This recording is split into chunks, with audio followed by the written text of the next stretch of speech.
কি ক'ম আৰু বুজাবলৈ ক'বলৈ একো ভাষা নাই মানে। ইতিমধ্যে সকলো গম পাইছে যে জুবিনদাৰ নশ্বৰ দেহটো গুৱাহাটী সোণাপুৰত অন্ত্যেষ্টিক্ৰিয়া আৰু সমাধিস্থল তাতে স্থাপন কৰা হ'ব। যোৰহাটবাসীয়ে এটা আশা কৰিছিলে জুবিনদাৰ নশ্বৰ দেহটো যোৰহাটত অন্ত্যেষ্টিক্ৰিয়া আৰু সমাধিস্থল যোৰহাটতে স্থাপন কৰিব বুলি। কিন্তু চৰকাৰ প্ৰশাসনে জনোৱা মতে গুৱাহাটীৰ আশে পাশে সোণাপুৰতেই তেখেতৰ অন্ত্যেষ্টিক্ৰিয়া সম্পন্ন কৰিব বুলি সিদ্ধান্ত গ্ৰহণ কৰিছে।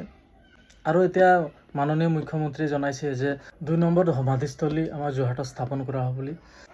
কিন্তু যোৰহাটবাসীয়ে কমচে কম 1 ঘণ্টাৰ কাৰণে যোৰহাটত জুবিনদাক নশ্বৰ দেহটো বিচাৰিছে, যাতে সকলোৱে উজনি অসমে সকলোৱে যাতে চাব পাৰে। যোৰহাটত অন্ত্যেষ্টিক্ৰিয়াটো সম্পন্ন নকৰিলেও যোৰহাটত 1 ঘণ্টাৰ কাৰণে যদি নশ্বৰ দেহটো অনা হ'লে সকলোৱে চকুৰে চাব পাৰিলেহেঁতেন। এতিয়াও যোৰহাটত আন্দোলন চলি আছে, এতিয়াও যোৰহাটত দাবী পথ অৱৰোধ কৰি আছে, সকলোৱে পথ অৱৰোধ কৰি আছে। যোৰহাট বৰুৱা চাৰিআলিত দেৰগাঁৱত সকলোতে পথ অৱৰোধ কৰি আছে। কমচে কম 1 ঘণ্টাৰ কাৰণে নশ্বৰ দেহটো যদি যোৰহাটলৈ অনা হয়, যিহেতু জুবিনদাৰ কলেজীয়া জীৱন, তেওঁৰ সংগীত চৰ্চা যোৰহাটৰ পৰাই আৰম্ভ হৈছিলে। তেখেতৰ শিশুকাল, যৌৱনকাল অলিয়ে গলিয়ে তেহঁতৰ এটা স্মৃতি আছে।